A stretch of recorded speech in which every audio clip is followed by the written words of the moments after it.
नमस्कार, स्वदेश न्यूज देख रहे हैं आप। मैं हूं आपके साथ राखी और बात करेंगे आज लाल आतंक कब तक की। बिल्कुल, और मैं हूं आपके साथ भागीरथ साहू।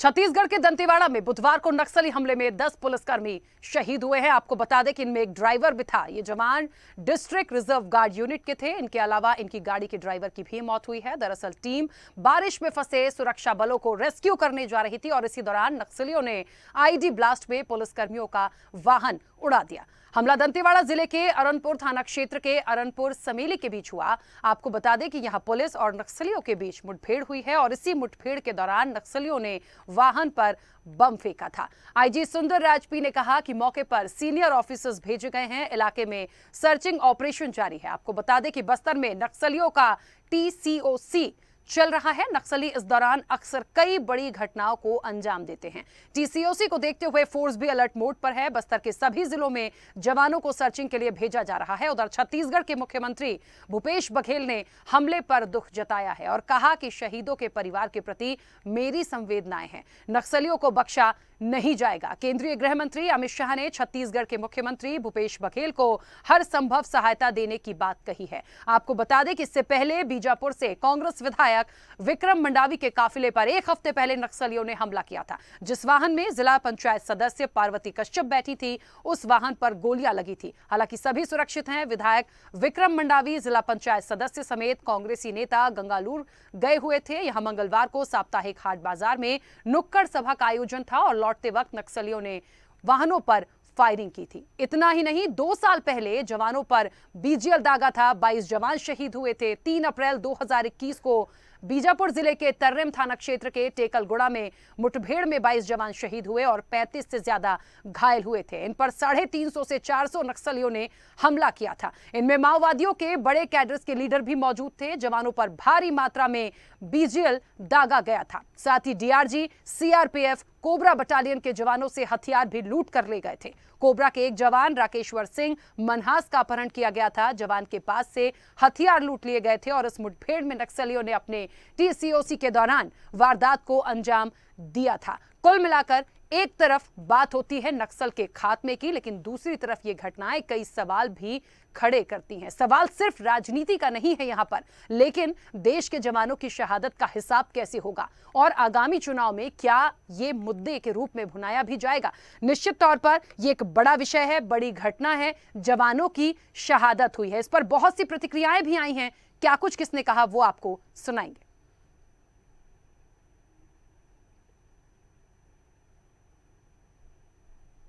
जिला दंतेवाड़ा के थाना अरनपुर क्षेत्र में पूर्व हिडमा इलाका में दरबा डिवीजन माओवादी कैडर्स का उपस्थिति की सूचना पर दंतेवाड़ा DRG द्वारा एक अभियान संचालित की गई थी। अभियान के पश्चात तब जिला मुख्यालय दंतेवाड़ा वापस लौटा थे।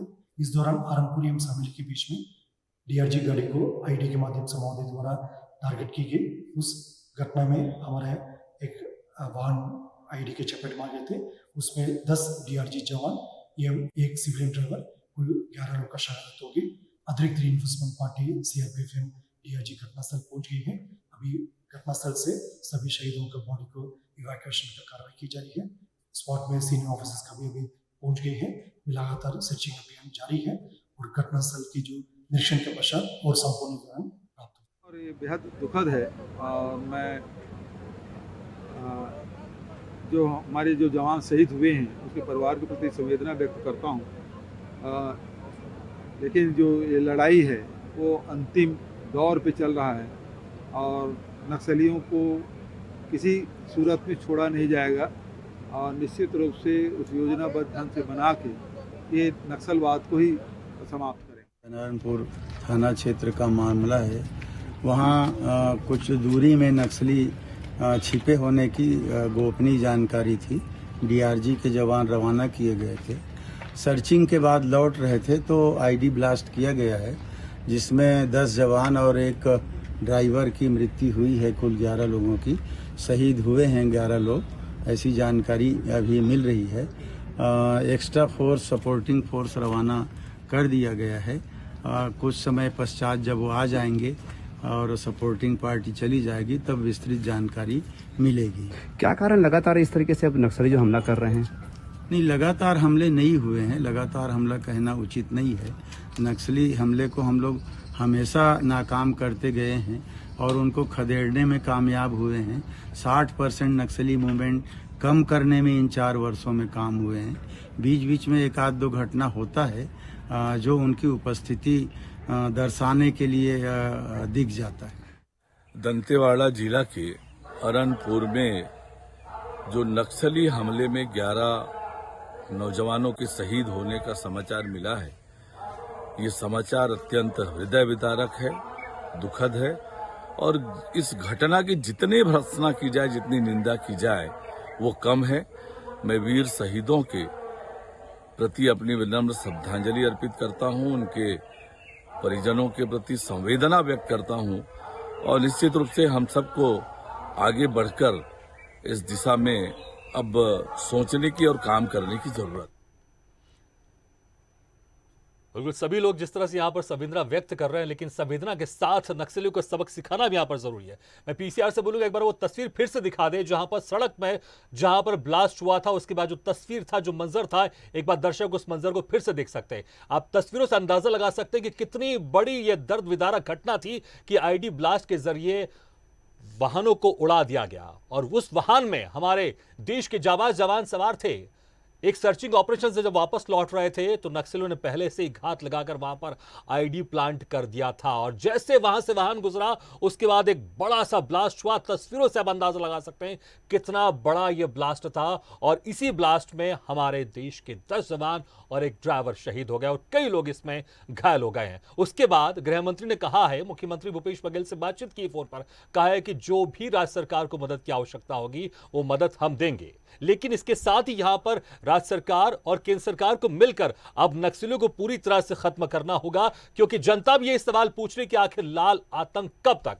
वो नक्सलियों का मूवमेंट जो आदिवासियों को, जो गरीबों को मदद करने के लिए, उनका अधिकार दिलाने के लिए शुरू हुआ था, आज एक पैसा उगाही का धंधा बन गया है। आज वो मूवमेंट आज आतंकवादियों के साथ मिलकर हमारे देश को खोखला कर रहा है। इसलिए अब लाल आतंक का खात्मा बहुत जरूरी है।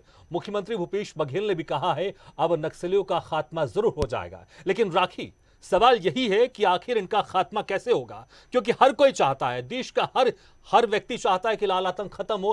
केंद्र सरकार पूरी तरह से मदद कर रही है, राज्य सरकार पूरी तरह से मदद कर रही है, लेकिन आखिर समस्या यहां पर क्यों आती है? हमने कुछ लोगों से बातचीत की थी, उन्होंने कहा था कि जो पहाड़ी क्षेत्र है, जंगल क्षेत्र है, वहां पर नक्सली आसानी से मूवमेंट कर लेते हैं और घात लगाकर बैठकर वो इस तरह के हमलों का अंजाम दे देते हैं। और तमाम ये भी सवाल उठते हैं कि आखिर एयरफोर्स की मदद क्यों नहीं ली जा सकती है, लेकिन उसको लेकर भी बहुत सारी चर्चाएं चलती रहती हैं कि एयरफोर्स का इस्तेमाल कब होना चाहिए, कब नहीं होना चाहिए, और भौगोलिक स्थिति के हिसाब से भी इसको ध्यान रखा जाता है कि क्या वहां पर दूसरे लोगों को नुकसान नहीं हो। लेकिन राखी, सबसे बड़ा सवाल यही उठता है कि आखिर क्या वो स्ट्रेटेजी होगी कि किस तरह से लाल आतंक को पूरी तरह से खत्म कर दिया जाएगा। बिल्कुल भागीरथ, बिल्कुल ये बड़ा नक्सली हमला था। निश्चित तौर पर जो शहादत हुई है, जो जवान शहीद हुए हैं, आखिरकार क्या उस शहादत का बदला लिया जाएगा? बदला शब्द का इस्तेमाल ही यहां इसलिए किया जा रहा है क्योंकि कब तक चुप बैठेंगे। हालांकि एक बात जो कही गई है आज दिन भर की चर्चाओं में कि विकास के जरिए नक्सलवाद को खत्म करने की बात थी, अपने आप सब चला जाता, लेकिन अब लगता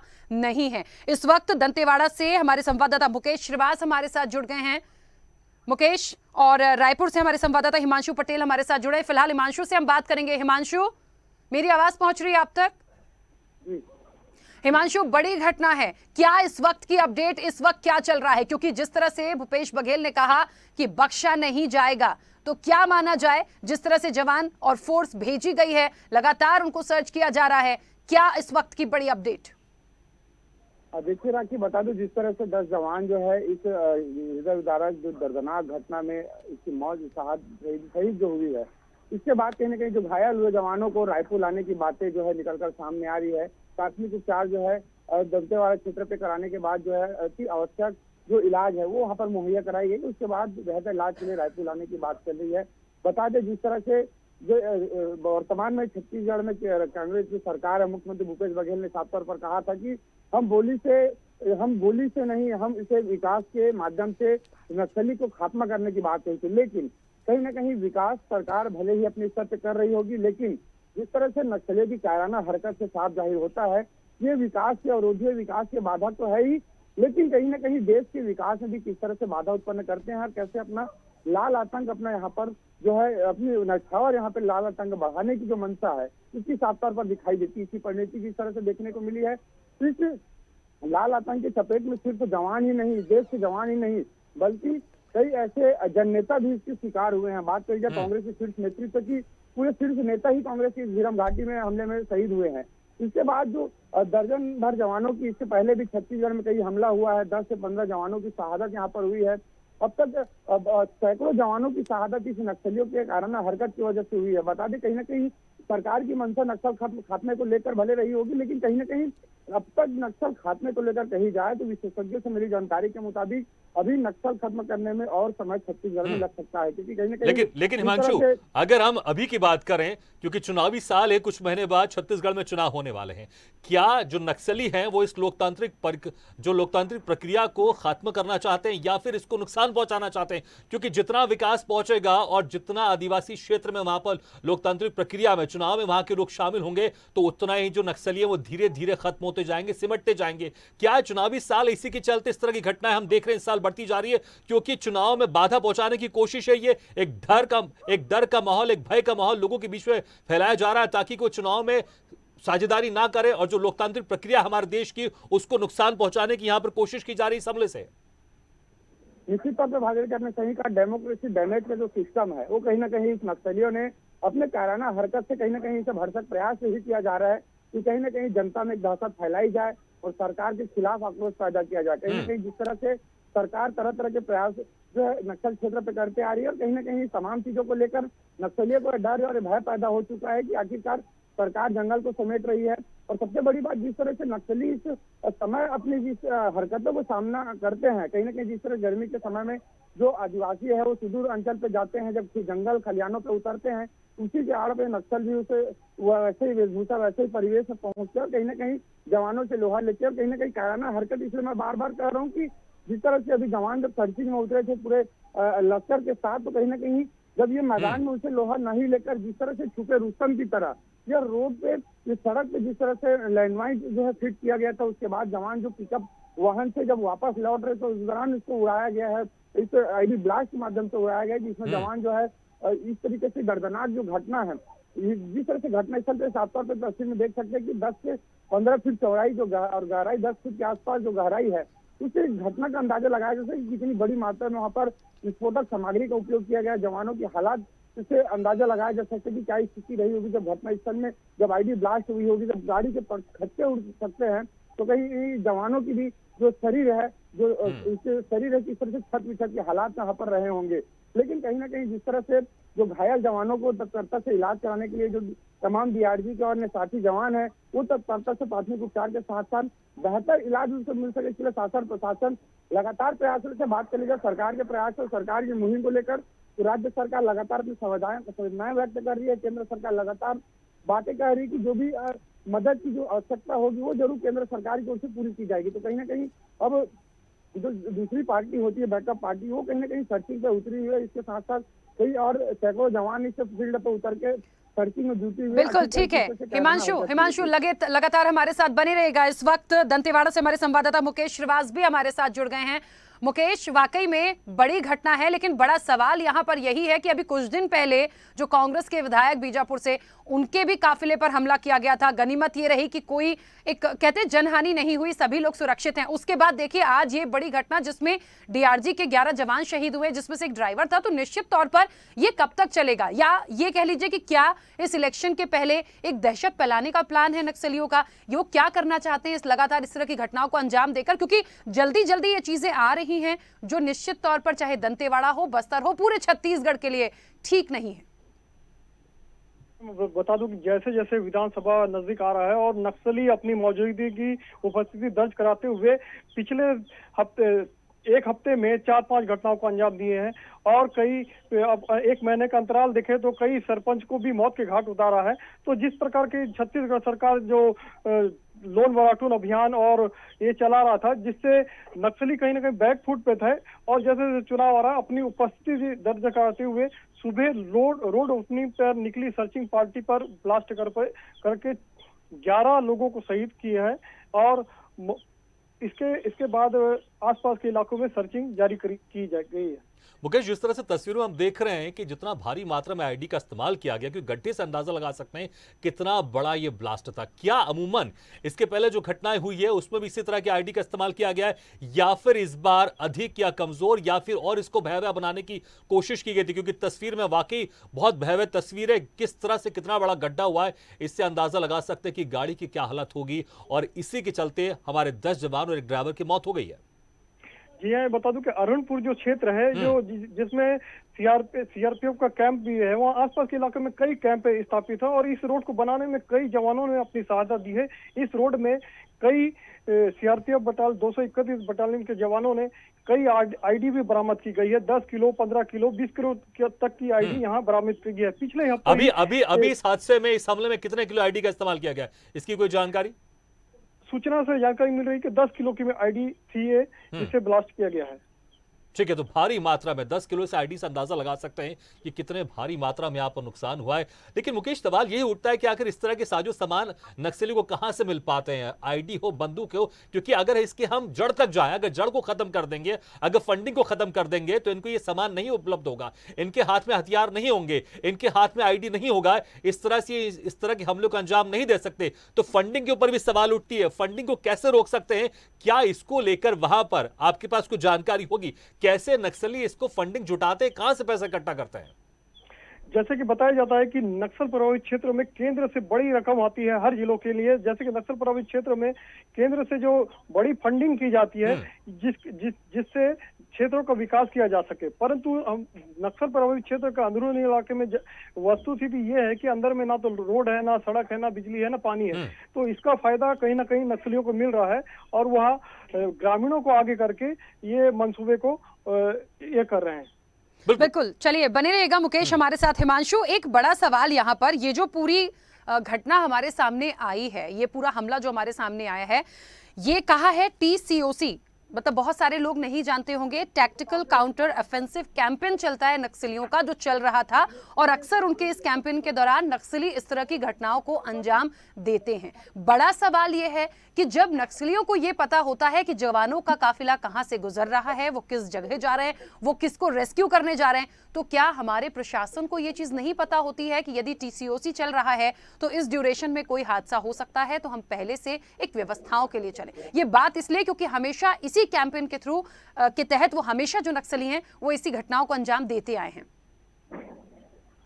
निश्चित तौर पर आखिर जिस तरह से इंटेलिजेंस फेलियर भी कही जा सकती है कि आखिरकार जिस तरह से जवान जब सर्चिंग पे निकले हैं, उसके बाद कहीं ना कहीं जो लगातार जिस तरह सूचना तंत्र कहीं ना कहीं पहले चलता है, उसके बाद सूचना तंत्र के माध्यम से जो पार्टियां हैं टुकड़ी में रवाना होती है, उसके बाद बैकअप पार्टी, इस प्रकार की तमाम प्रक्रिया के तहत जो जवान है वो नक्सल सर्चिंग के दौरान निकलती है। तो कहीं ना कहीं जिस तरह से सूचना तंत्र के आगे जाने के बाद ही जो पार्टी है वो रवाना हुई होगी, लेकिन कहीं ना कहीं सूचना तंत्र जिस तरह से कमजोर ही कहा जा सकता है, इंटेलिजेंस फेलियर ही कही जा सकती है कि आखिरकार जवान है जो उसे शहादत मोल लेना पड़ा। कहीं ना कहीं जिस तरह से बात की जाए लगातार इसके प्रैक्टिकल को लेकर, तो कहीं ना कहीं अभी चुनावी समय और ऐसे में अपने साख को मजबूत करने के लिए, अपने बल को मजबूत करने के लिए भी नक्सली जिस तरह से प्रैक्टिकल का जो कैंप वो लगा रहे हैं, बताया जा रहा है कि अरणपुर जिस वो क्षेत्र है जहाँ पर चारों ओर कैंप से घिरा हुआ है, लगातार केंद्र सरकार के माध्यम से वहाँ पर कैंप की बसाहट घनी की जा रही है। और जैसे कि जानकारी अभी मिली कि जो सड़कें बनाई गई है,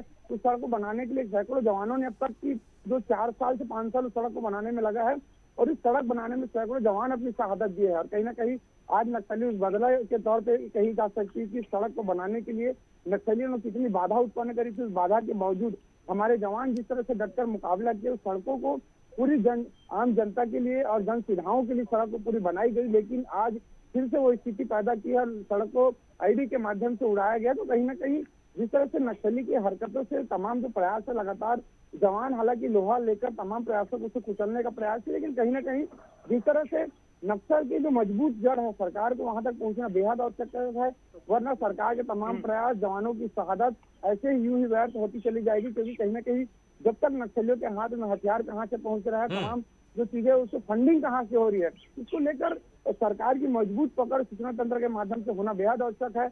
और भी बता दें, जिस तरह से कई ऐसे राज्यों पर जानकारी निकलकर सामने आती है कि जो नक्सली है, आतंकवादी है, वो तमाम चीजें जो राशन है वो सड़क से लूट कर अपने कब्जे में कर लेते हैं, हथियार लूटने में। लेकिन छत्तीसगढ़ में ऐसी स्थिति नहीं मिलती। लेकिन उसके बाद भी अगर उस तक फंडिंग पहुंच रही है, उस तक पर्याप्त मात्रा में खाना दाने की व्यवस्था उनको हो रही बिल्कुल है, बिल्कुल तो हिमांशु, निश्चित ये तौर बड़ा पर सवाल तो है कि सवाल- आखिर इनको फंडिंग कहां से होती है। तो इसी सवाल का अगर मैं जवाब जानना चाहूं, क्योंकि आखिर ये फंडिंग इनको हो कहां से रही है। क्या अभी कुछ समय पहले हमने देखा है कुछ अर्बन नक्सली भी थे जो शहरों में रहते थे, बड़े संभ्रांत तरह से रहते थे, लेकिन आखिर उनका भी खुलासा हुआ कि ये अर्बन नक्सली है, शहरों में रहते हैं लेकिन ये नक्सलियों की फंडिंग उपलब्ध करवाते हैं, उनका पैसा इकट्ठा करवाते हैं वहां पर। तमाम तरह के जो दूसरे लोग हैं जो बड़े सभ्य बन के रहते हैं समाज में, लेकिन वो सीधे तौर से नक्सली से जुड़े हुए। तो क्या पर्दे के पीछे जो काम कर रहे हैं, पर्दे के पीछे जो पैसे का इंतजाम कर रहे हैं, वो नक्सलियों क्या अपने हाथों में नचा रहे हैं? उसके ऊपर सरकार कब लगाम लगाई? क्या सरकार को पता है उसके बारे में? अगर सरकार को पता है तो सरकार उनके ऊपर कार्रवाई क्यों नहीं करती? अगर उनके ऊपर कार्रवाई नहीं हो रही है, सरकार को पता नहीं, तो आखिर क्या कमी है? क्योंकि अगर फंडिंग पर लगाम लगा देंगे तो इस समस्या का समाधान आसानी से अच्छे से हो सकता है। फंडिंग कहां से होती है और उस पर सरकार क्यों नहीं रोक पा रही है? निश्चित तौर पर भागीरथी, आपने सही कहा। जिस तरह से धरातल पे जितने जवान हमारे शहीद हुए, जवान हमारे जितनी मेहनत धरातल पे कर रहे हैं, उतनी मेहनत उसके साथ साथ जिस तरह से फंडिंग को रोकने के लिए भी करेंगे, तो निश्चित तौर पर नक्सली के जो हौसले है वो टूटेंगे, उनकी आर्थिक जो कमर है वो निश्चित तौर पर वहां से जब टूटेगी तो ये हथियार इनके हाथों में नहीं पहुंच पाएगी, इनको खाने दाने का बंदोबस्त नहीं हो पाएगा। जिस तरह से कई नक्सली घटनाओं पे जब जवान जब नक्सल के 100 बरामद करते हैं या जो कैंप उसे ध्वस्त करते हैं, तो जवानों के हाथ में विदेशी हथियार भी कई बार बरामद हुए हैं। तो निश्चित तौर पे जब देश में आसानी से हथियार बरामद नहीं हो सकता, तो इस जंगल में रहने वाले नक्सलियों के पास विदेशी हथियार कैसे पहुंच रहा है, ग्रेनेड कैसे पहुंच रहा है, तमाम ऐसे कई सवाल यहाँ पे प्रशासनिक इंटेलिजेंस से भी खड़ा होता है कि आखिरकार ये तमाम भी चीजें नक्सल तक कैसे पहुंच रही है, और आखिरकार कहीं ना कहीं विदेशी हथियार उन तक पहुंचे, तो विदेशी हथियार के साथ साथ विदेशी मुद्दा, विदेशी फंडिंग उन तक जरूर पहुंचती होगी। आखिरकार तमाम चीजें एक के बाद एक पीछे सवाल ये खड़ा हो रहा है कि आखिरकार नक्सली कहीं ना कहीं इनके जो लिंक है देश के साथ साथ विदेशों में भी कहीं फंडिंग तो इसकी नहीं हो रही है। बिल्कुल। तमाम चीजों को लेकर सरकार को हिमांशु, जांचने, बिल्कुल हिमांशु। परखने की बेहद आवश्यकता है। ठीक है, बिल्कुल हिमांशु बनी रही है हमारे साथ। मुकेश, मुझे कहीं ना कहीं ऐसा लग रहा है कि अब तक जो बातें कही गई हैं या कहा जा रहा था, क्योंकि ये पहली बार नहीं हो रही कोई घटना, ना नक्सलवाद के खात्मे की बात पहली बार की गई, हमेशा से चर्चाएं होती हैं, हमेशा से बात की जाती है खात्मा कैसे करना था। जैसे बहुत सारे अभियान सरकार लेकर आई, बहुत सारे जो नक्सली थे उन्होंने आत्मसमर्पण किया, एक समय के लिए, एक कह लीजिए कि 2 साल के बाद ये सारी चीजें धीरे धीरे फिर से सामने आई, लगा कि हाँ बस्तर शांत हुआ, लगा कि छत्तीसगढ़ में अब नक्सलवाद की वो तस्वीर हम नहीं देखेंगे, लेकिन लगातार जल्दी जल्दी ये चीजें सामने आ रही हैं। अब तक कह रहे थे कि विकास करेंगे, विकास से हम नक्सलियों को रोक लेंगे या मुंह बंद कर देंगे या घटनाओं को रोक लेंगे, लेकिन क्या ये संभव होता दिखता है? यहां तो प्लानिंग कुछ और ही निकलकर सामने आ रही है। और निश्चित तौर पर क्या अभी भी भूपेश सरकार विकास के नजरिए से या विकास करके ही जताएगी और इस तमाम चीजों पर लगाम लगाएगी, या फिर अब इनको जैसा इन्होंने किया इनको वैसा ही जवाब देने की जरूरत है? जी हाँ, बता दूं कि जिस प्रकार के छत्तीसगढ़ सरकार नक्सली उन्मूलन का अभियान चला रही है, लोन वराटून अभियान चला रही है, घर वापसी अभियान चला रही है, जिसके तहत कई नक्सलियों ने आत्मसमर्पण कर पुनर्वास नीति का फायदा उठाते हुए मुख्य धारा में जुड़ने का संकल्प लिया। परंतु एक अहम बात ये नजर आती है कि इतने बड़ी तादाद में जब नक्सली आत्मसमर्पण कर रहे हैं, तो फिर नक्सली का, जैसे कि सरकार और जिला पुलिस प्रशासन नक्सली की खात्मे होने की दावा करती है, उसका ये नतीजा है कि अब खुल के नक्सली सामने आ रहे हैं और इस प्रकार की वारदातों को अंजाम दे रहे हैं। जैसे कि यहाँ पे एक सुरक्षा पे भी प्रश्न चिन्ह खड़ा होता है कि इतनी सुरक्षा एजेंसियां हैं, दंतेवाड़ा जिला, नक्सल प्रभावित जिला में सुरक्षा एजेंसियां क्या काम कर रही है, क्योंकि इतनी बड़ी घटना हुई है, इसकी सूचना पहले से ही सूचना तंत्र को थी कि नहीं। लेकिन मुकेश, अगर देखें जो आप जिक्र कर रहे हैं कि जो आप कुछ खामियां दिखाई दी सुरक्षा एजेंसियों में, क्योंकि जब एक काफिला निकलता है और तमाम तरह के इंटेलिजेंस उसके ऊपर काम करते हैं कि आखिर, क्योंकि पहले से उनको पता है इस तरह का जब काफिला निकलता है तो नक्सली ताक में बैठे रहते हैं इस तरह के हमले को अंजाम देने के लिए। आप वहां पर भौगोलिक स्थिति को ध्यान में रखकर, या कुछ लोगों से आपने बातचीत भी की होगी, आखिर क्यों इस तरह की जो इंफॉर्मेशन है वो लीक हो जाती है और नक्सलियों तक पहुंच जाती है कि यहां से काफिला निकलेगा, यहां से गाड़ी निकलेगी और इतने लोग उसमें सवार होंगे, अच्छा मौका है। जो नक्सली सोचते हैं कि यहां पर आईडी प्लांट हम लगा देते हैं, आईडी हम यहां पर हम लगा देते हैं ताकि जब यहां से गाड़ी निकलेगी तो ब्लास्ट हो जाएगा। ये इंफॉर्मेशन कैसे वहां तक पहुंच जाती है? क्या वहां के जो स्थानीय हैं वो अभी भी सरकार से ज्यादा नक्सलियों के करीब है?